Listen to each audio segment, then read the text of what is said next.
Selanjutnya, sambutan oleh Kepala Lembaga Kebijakan Pengadaan Barang Jasa Pemerintah sekaligus membuka kegiatan kelas daring. Kepada Bapak Roni Dwi Susanto, disilakan.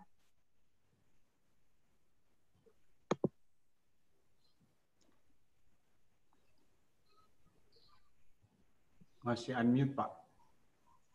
Bapaknya unmute. Oke. Halo? Ya. Oke, terima kasih. Bismillahirrahmanirrahim. Assalamualaikum warahmatullahi wabarakatuh. Waalaikumsalam. Selamat pagi, salam sejahtera untuk kita semuanya. Swastiastu, Namo Buddhaya, salam kebajikan. Yang saya hormati Bapak Ibu peserta kegiatan Puslikat hari ini dalam rangka penguatan peran PA-KPA.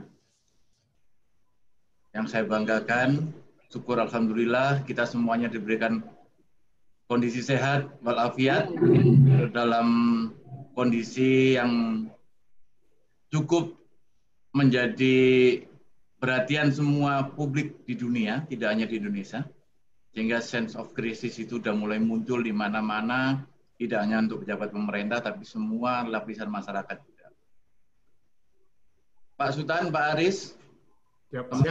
KPP, nanti mohon terus diikuti dan diberikan semacam gairah untuk mendorong PA-KPA kalau ada PPK juga, termasuk Bapak Ibu yang ada di BPPD, untuk jangan ragu-ragu, jangan takut selama Bapak Ibu meyakinkan diri tidak ada mens rea di awal, di tengah, maupun setelah pelaksanaan. Dan penyediaannya pun saya harap Bapak Ibu juga bisa memastikan. Saya mulai nanti dengan 3 agenda bagaimana peristiwa COVID ini, terdampak wabah COVID dan dukungan LKPP. Kita semua tahu Pak Jokowi pada tanggal 2 Maret 2020 itu menyampaikan kondisi yang sebelumnya Indonesia seperti baik-baik saja, tidak tembus dengan doa dan sebagainya. 2 Maret dinyatakan ada 2 warga yang positif sehingga kita menyampaikan bahwa Indonesia juga terdampak dari COVID-19. Dan 15 Maret 2020 ada rilis perpanjangan keadaan tertentu darurat melalui SE BNPB nomor 13A dan dinyatakan bahwa kondisi darurat COVID sampai dengan 29 Mei 2020.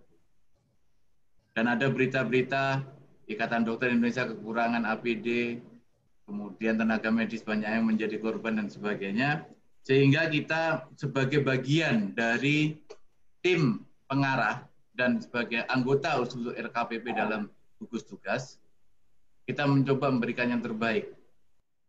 Dan dalam waktu singkat kita segera menindaklanjuti kondisi darurat ini melalui peraturan lembaga nomor 13 2018.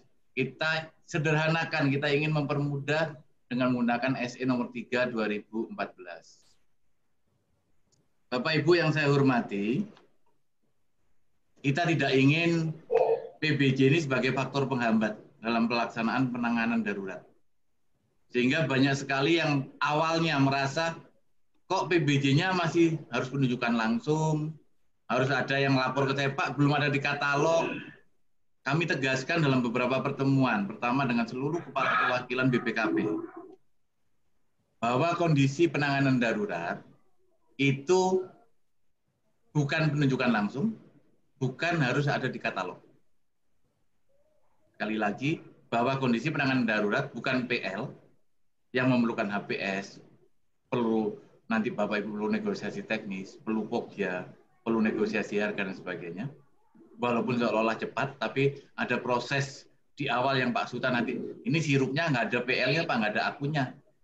Ini beda dengan darurat. Jadi sekali lagi, tidak ada alasan dari Pokja yang nanti akan memberitahukan kepada atasannya, saya sampaikan, jangan BPPD mau mengadakan kegiatan, Pak ini di katalog LKPP tidak ada. Ini bukan harus melalui katalog, bukan harus melalui PR, tapi adalah ditunjuk di situ adalah ditunjuk pemesannya, bukan ditunjuk dalam artian penunjukan langsung. Memang ditunjuk langsung, tapi bukan berarti penunjukan langsung.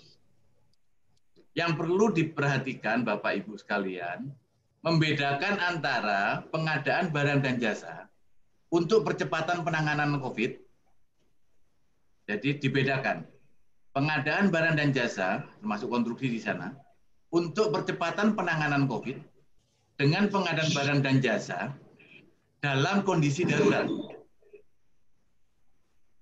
Jadi tolong sekali lagi saya ulangi, dibedakan pengadaan barang dan jasa dalam rangka percepatan penanganan COVID yang tadi saya bilang bisa ditunjuk pemesan PPK memesan dan sebagainya atau swaklola, dengan PBJ biasa yang tidak terdampak COVID tapi dilakukan dalam kondisi darurat. Jadi ini hal yang sangat berbeda dan tolong betul-betul Bapak Ibu memahami. Pak, ada 3 agenda di daerah. 1, terkait dengan peningkatan kesehatan, pasti COVID. Pak, social safety net, pasti terkait dengan COVID. Pak, terkait dengan pemulihan ekonomi. Oke, ada hubungannya dengan COVID dan ini dipastikan ada terkait dengan COVID. Jadi percepatan penanganan. Jadi boleh pesan, boleh langsung Pak kelola. Berarti tidak PL, Pak? Tidak. Di dalam reviewnya BPKP ada 5 item. Yang keempat adalah terkait dengan pendampingan atau dukungan terhadap UMKM dan kegiatan lainnya. Tolong dipastikan kalau Bapak Ibu sudah melakukan refocusing dan realokasi anggaran, khususnya kegiatan lainnya, jangan sampai ada apa ya, sesuatu yang sebenarnya tidak perlu tapi dipaksakan masuk ke dalam dokumen revisi atau refocusing kegiatan. Honor boleh nggak Pak di sana untuk tim? Boleh, transport lokal boleh nggak? Biaya koordinasi boleh, boleh. Tapi jangan sampai muncul kegiatan yang menurut saya masih saja terjadi yang memanfaatkan kondisi darurat untuk percepatan penanganan COVID dengan memasukkan item-item barang yang tidak perlu di dalam kegiatan lainnya.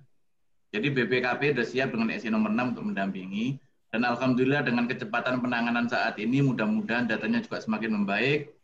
Terakhir kemarin sore disampaikan bahwa yang positif memang meningkat sesuai dengan prediksi 5.516, tetapi alhamdulillah yang sembuh sudah meningkat 548, yang meninggal memang 496, tetapi yang sembuh kemarin meningkat cukup baik. 548. Dan di antara yang meninggal tersebut memang banyak, termasuk 44 tenaga kesehatan, termasuk di TNI, Ariana ada informasi, termasuk di Bogor yang di Depok yang beberapa sekolah, 1 sekolah yang beberapa orang yang terjangkit dengan COVID positif. Lanjut. Memperhatikan itu kemudian keluarlah Perpres keputusan Presiden nomor 12. Yang menyatakan bahwa bencana non-alam yang diakibatkan oleh penyebaran coronavirus disease 2019 sebagai bencana nasional. Bupati, Gubernur, Wali Kota sebagai gugus tugas percepatan penanganan COVID di daerah, dalam penjagaan di daerah masing-masing harus memperhatikan kebijakan pemerintah pusat. Di dalam ratas kemarin disampaikan masih ada 103 kepala daerah yang belum melakukan refocusing dan realokasi anggaran terkait untuk percepatan penanganan COVID. Lanjut, dampak COVID ini memang terjadi shock. Terjadi shock perekonomian, sehingga terjadi shock juga dari sisi demand dan supply dari penyedia maupun pembeli. Ini persaingan pembelian barang jasanya tidak hanya di dalam negeri antar kabupaten, antar provinsi, tapi sudah antar negara, termasuk bahan baku. Kami di gugus tugas bagaimana memastikan ada barang-barang di kita, tapi tidak bisa kita gunakan karena ada kewajiban harus ekspor barang tersebut kepada pihak pemesan. Sangat faktual terjadi di Jawa Barat, ada pabrik yang membuat APD, tapi dia tidak bisa menyediakan dalam negeri karena sudah terkontrak untuk menyediakan untuk luar negeri.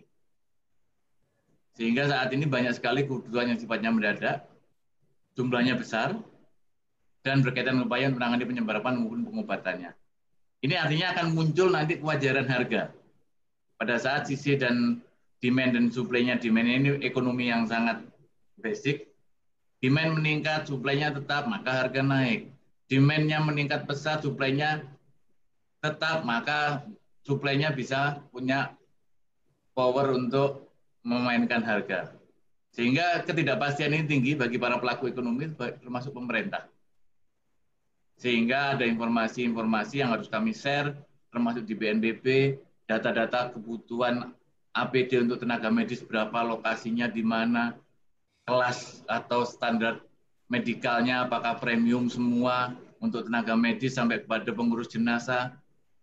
Ada 3 standar yang akhirnya kita sepakat di BNPB untuk premium, menengah, dan yang sifatnya untuk kelas yang bukan untuk kelas rendah, tetapi untuk yang risiko rendah dalam rangka penanganan COVID-nya.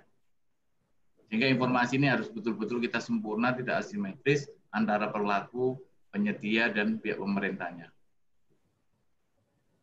Informasi pasar penting, tapi jangan menjadi hambatan kalau nanti Bapak Ibu sebagai PA, KPA memerintahkan KPK, memerintahkan BPK, tolong dong diadakan barang Pak, harganya tadi 200.000 sekarang 1 juta. Di dalam SE clear, kalau selama belum mereka bisa menyampaikan bukti kewajaran harga, barang itu butuh, segera dibeli. Kita bukan berarti melimpahkan risikonya dengan SE-nya LKPP, bukan melimpahkan risiko kepada penyedia. Sekali lagi, kita bukan melindungi PPK kalau memang niatnya memang baik, kita lindungi dengan klausul di dalam kontrak bahwa penyedia bersedia untuk mengembalikan apabila terjadi kemahalan harga. Ini beda dengan ganti rugi. Jadi sekali lagi, ganti rugi itu hanya dikenakan kepada pemerintah, baik dari Undang-Undang 15 tahun 2006, baik dalam Undang-Undang 30 2014 tentang pemerintahan yang baik. Itu pemerintah yang harus membayar ganti rugi. Tetapi dalam kondisi ini, tidak ingin kita PPK nanti akan menjadi pihak yang seolah-olah terjadinya harga yang tidak wajar itu karena PPK yang salah. Sehingga post audit yang kita utamakan, Pak, ada yang mengusulkan. Kemarin diskusi dengan PAK, kenapa nggak probity audit? Saya kebetulan mantan inspektorat, kalau kita melakukan probity audit, nanti bisa-bisa probity auditnya belum selesai, barangnya belum datang-datang, sementara yang dibutuhkan segera. Jadi BPKP mendampingi pengawalan saat ini, pengawasan dalam pengadaan, bukan melakukan probity audit. Sharing harga di BPKP sudah saya minta ke Pak Ate, Kepala BPKP. Pak Ate, Bapak kan punya jaringan seluruh provinsi. Jangan sampai antar daerah beda kabupaten, penjualnya sama, harganya bisa berbeda.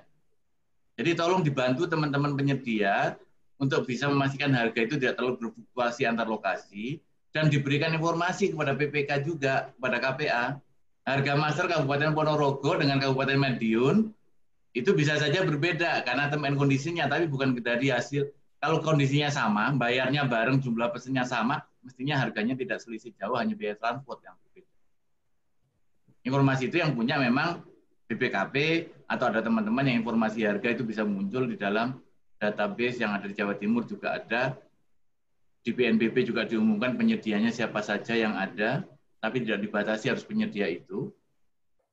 Sehingga kami ingin memastikan bahwa ketakutan KPA, ketakutan BPK untuk mengadakan barang dengan harga yang tidak wajar dalam saat ini adalah harga wajar pada kondisi yang tidak wajar atau kondisi darurat. Jadi kewajaran harga yang mahal tidak bisa dihitung pada saat dia produksi harganya berapa. Cukup banyak nanti komponen membentuk untuk kewajaran harga. Jadi Bapak Ibu, PA, KPA, BPK jangan ragu-ragu untuk melakukan pengadaan dalam rangka percepatan penanganan COVID kalau hanya alasannya harga. Dipastikan juga satu, spesifikasi. Spesifikasi sangat penting, jangan asal beli masker, jangan asal beli APD yang belum ada standar yang ditentukan oleh BNPB maupun oleh Kementerian Kesehatan. Sehingga spesifikasi ini yang harus dipenuhi juga oleh penyedia. Bukan hanya masalah harganya lebih murah dan yang lainnya, tapi spesifikasi menjadi penting buat teman-teman penyedia bisa memberikan barang dan jasa kepada pemesan. Bapak Ibu yang saya hormati, saat ini kita banyak sekali kegiatan-kegiatan yang terkait dengan COVID, tapi ada juga yang tidak terkait dengan COVID, tapi dalam kondisi darurat kontrak-kontraknya, sehingga kami mengeluarkan SE nomor 4, termasuk mekanisme klarifikasi, kualifikasi, apakah perlu pertemuan langsung, kalau dulu pertemuan langsung, sekarang kami mengeluarkan SE, bisa difasilitasi dengan Fitcon, seperti saat ini. Pak, tapi kami harus tetap ketemu, silakan tetap ketemu, tapi protokol kesehatan harus dipenuhi. Kalau memang sudah tidak bisa lagi dengan melakukan Fitcon, harus ketemu karena kangen mungkin ya, sekaligus sambil ngobrol, sambil ngopi gitu, Itu kan beda suasana kebatinannya Fitcon kayak begini, ambil ketemu, ambil ngobrol, terus nanti coffee break. Berarti ini ada coffee breaknya ya, suruh ngopi masing-masing. Terus nanti tetap protokol kesehatan kami sampaikan dalam SE. Jadi kemungkinan untuk kondisi darurat, untuk yang tidak terkait dengan penanganan COVID, selalu ada 4 kalau saya. Kontrak yang sudah berjalan bisa diputuskan, kontrak yang berjalan bisa ditunda, dilanjutkan yang akan datang setelah kondisi normal, dan anggarannya tersedia. Kontrak yang ada dikurangi volumenya, nilainya, dilakukan adendum, atau yang belum berkontrak ditunda betul-betul dibatalkan kegiatannya. Jadi ini kondisi-kondisi yang tidak terkait dengan COVID, tapi ada dalam kondisi darurat. Jadi Bapak Ibu nanti yang lebih tahu, kira-kira dalam satu PA Bapak, KPA Bapak mungkin punya 10 kegiatan, bisa dipilah. Oh, yang kontrak ini tidak perlu kita lanjutkan proses pengadaannya. Kontrak yang ini perlu kita kurangi karena sebagian anggarannya dipindahkan ke untuk percepatan penanganan COVID. Oh, kontrak yang sudah jalan ini kita batalkan saja. Wong ini nanti kita tunggu tahun depan juga nggak masalah kok. Misalkan kegiatan bimbingan teknis, toh nanti bisa dengan menggunakan Fitcon, sehingga anggarannya bisa kita pindahkan dengan tidak melakukan kunjungan ke daerah. Waktu penyelesaiannya, oh ini mungkin karena ada juga lokasi pekerjaan yang ditutup atau tenaga kerjanya sedang diisolasi karena terkena virus. Otomatis pekerjaan ini tidak akan bisa dilaksanakan sehingga waktu penyelesaiannya perlu dilakukan adendum. Ini ruang lingkup pekerjaan juga demikian dan sebagainya. LKPP lanjut kepada dukungan. Kita sudah punya peraturan lembaga di dalam pasal 59 Perpres 16/2018, kita sudah mengatur sendiri keadaan darurat itu bagaimana. Terus kemudian di dalam peraturan LKPP nomor 13/2018, itu langkah teknis implementasi pelaksanaan BPJ, dan kami keluarkan SE nomor 3 sebagai penjabaran atas peraturan LKPP nomor 13. Dan ini lebih sederhana, tetapi tidak boleh Bapak Ibu hanya membaca itu, tapi juga harus membaca Peraturan Lembaga Nomor 13/2018. Ada pedoman teknis yang bisa kami minta di webnya LKPP muncul, di Instagramnya LKPP muncul, Twitternya LKPP muncul agar mudah semua orang membantu.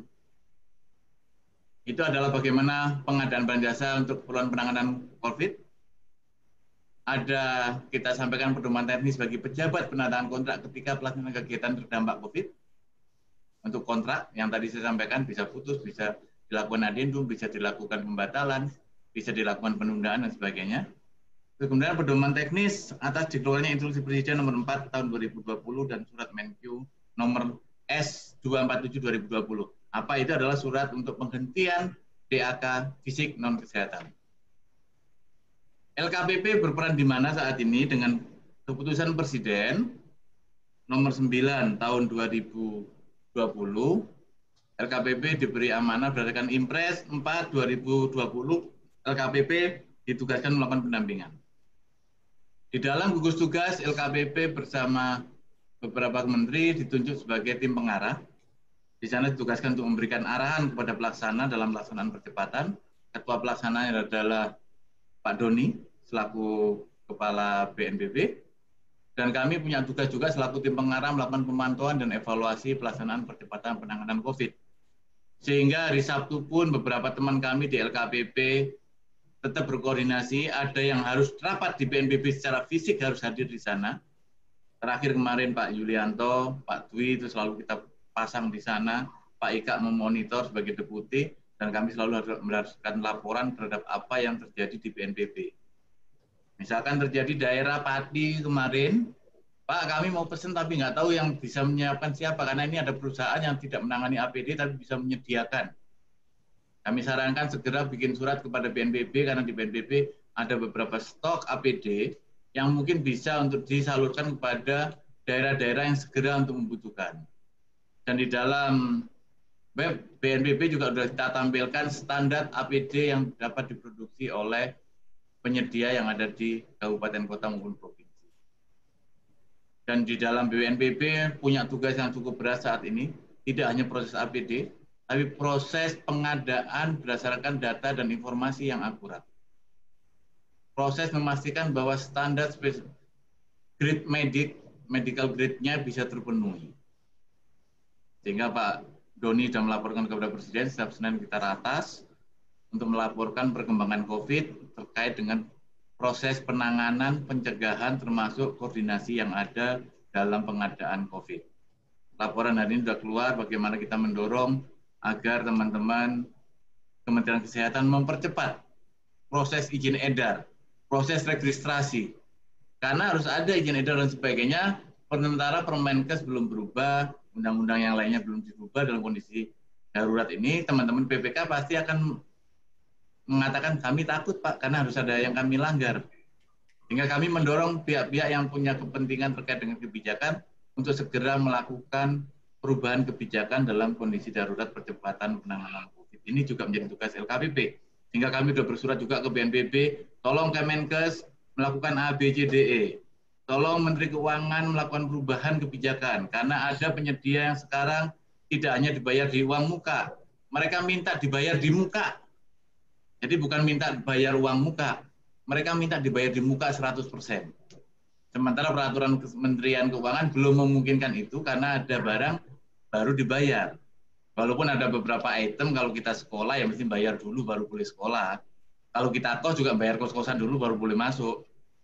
Tapi ada terkait dengan percepatan penanganan COVID ini ada penyedia, walaupun kita himbau mereka untuk sekarang ini kasarnya bersedekah. Tidak usah menuntut bayaran dulu, sediakan dulu, tapi memang ada mereka butuh juga untuk pergerakan perekonomian mereka. Banyak PHK di perusahaan-perusahaan karena memang tidak bisa melakukan operasional, sehingga sangat dimaklumi bahwa permintaan 100% di muka dibayar itu saat ini hal yang masih bisa kita terima dan wajar, dan insya Allah PMK-nya juga sudah berproses, dimungkinkan. Sehingga kalau Bapak Ibu membaca Undang-Undang Perpu nomor 1 2020, malah di sana dimungkinkan dalam percepatan penanganan COVID, kita selama proses realokasi, refocusing, berani melakukan pemesanan. Anggarannya belum tersedia, tapi kita sedang memproses. Atau kita nanti harus membayar tunggakan pengadaan barang dan jasa dalam rangka percepatan penanganan COVID di 2021 bayarnya. Kalau anggarannya tidak tersedia. Jadi kemudahan-kemudahan itu cukup ada, tapi tolong, betul-betul tolong Bapak Ibu, kami selalu di bagian akhir bersama KPK, bersama Kemendagri, bersama BPKP, BPK kita melakukan fitcon dengan seluruh gubernur, bupati, wali kota di Kementerian Dalam Negeri, dan saya hadir langsung di sana bersama Ketua KPK. SE kita nomor 6 bunyinya adalah tolong dipastikan terkait dengan etika pengadaan. Kasus 2015 bisa menjadi contoh Bapak Ibu. 2015 itu menjadi contoh ketika seseorang merasionalisasi dirinya bahwa saya cukup capek ngurusi COVID, saya tahu harga-harga ini masih bisa ada keuntungan yang bisa dibagi, akhirnya mereka ada pressure juga dari pihak-pihak tertentu, ada pressure juga kebutuhan untuk seolah-olah menjadi dermawan sehingga harus mendapatkan uang yang lebih banyak, kemudian ada kesempatan. Mens rea itu bisa tidak muncul di awal, tapi pada saat melakukan proses pengadaan dia bisa merasionalisasi. Orang-orang WFH saya harus masuk ngurus pemesanan. Masa saya nggak dapat apa-apa?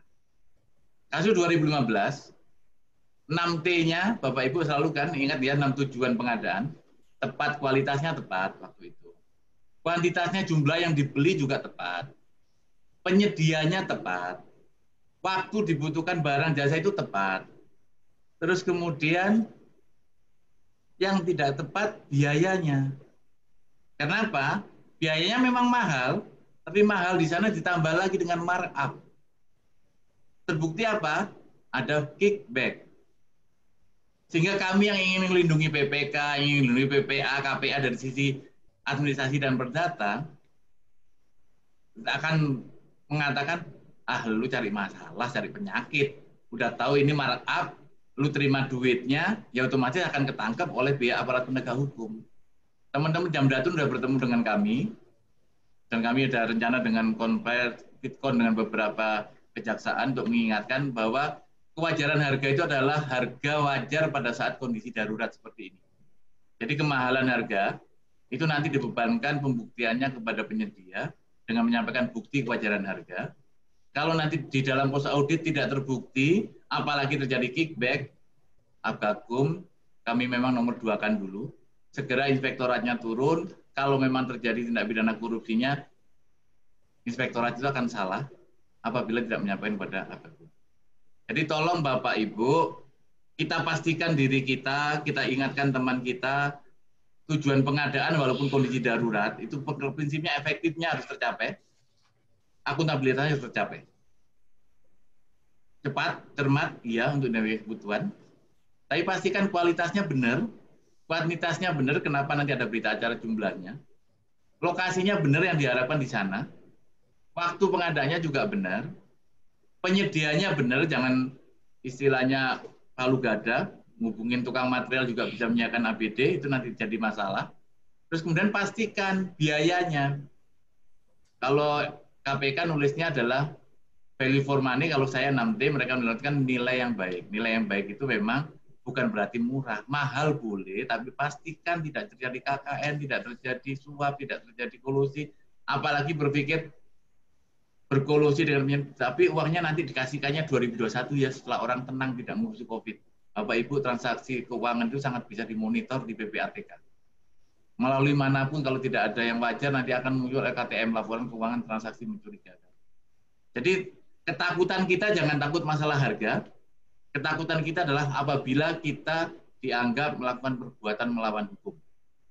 Tuntutan ganti rugi yang dibebankan kepada pemerintah, kalau kita baca Undang-Undang Perbendaraan pasal 1 misalkan angka 15 kalau nggak salah, itu selalu ada unsur perbuatan melawan hukumnya, unsur kerugian keuangan negara. Kalau ini adalah kemahalan, bukan masuk unsur kerugian keuangan negara dulu, kalau nanti makanya di dalam klausul kontrak dipastikan penyedia bersedia mengembalikan pembayaran apabila terbukti terjadi kemahalan. Sehingga penyedialah yang nanti menyampaikan bukti kewajaran, teman-teman BPKP melakukan post audit. Ini untuk melindungi PPK, sehingga apa? PPK tidak perlu ragu-ragu. Tapi kalau PPK bermain-main dengan penyedia, harga 100 jadi 300, tapi dijualnya 500, nanti yang 200 dibagi-bagi, ya mohon maaf, kalau itu memang sudah terjadi moral hazard pada saat kondisi bencana. Dan saya yakin teman-teman di PBJ sudah dibantu, tidak hanya sekedar memahami proses PBJ, tapi juga dibangun integritas dan kompetensi mereka. Lanjut, saya yakin kita bisa melawan corona, mau corona pakai K, mau pakai C, semuanya corona. Kita bisa memastikan bahwa kita menjadi bagian yang tidak perlu muncul di layar, tapi kita ada di balik semua proses ini, tidak perlu ikut hiruk-pikuk di dalam proses penyampaian informasi, tetapi kita bekerja, kalau di Jawa itu rame enggawe sepi ing pamrih. Tapi kalau ada yang hal-hal yang tidak lurus, silakan diluruskan dengan cara yang tetap ada etik. Kalau di tempat Bapak Ibu ada pressure dari pimpinan pada saat seperti ini, ada yang mengharapkan sesuatu dari situ, tolong Bapak Ibu ingatkan, loyalitas Bapak Ibu adalah loyalitas pada atasan, bawahan, dan teman-teman sejawat. Tetapi pada saat Bapak Ibu dipaksa dan merosak, merobek kehormatan Bapak Ibu, tinggalkan jabatan itu kalau memang Bapak Ibu tetap dipaksa. Karena jabatan tidak lama. Dan saya yakin teman-teman semua kita punya niat baik untuk menyelesaikan itu. Baik juga harus dengan cara yang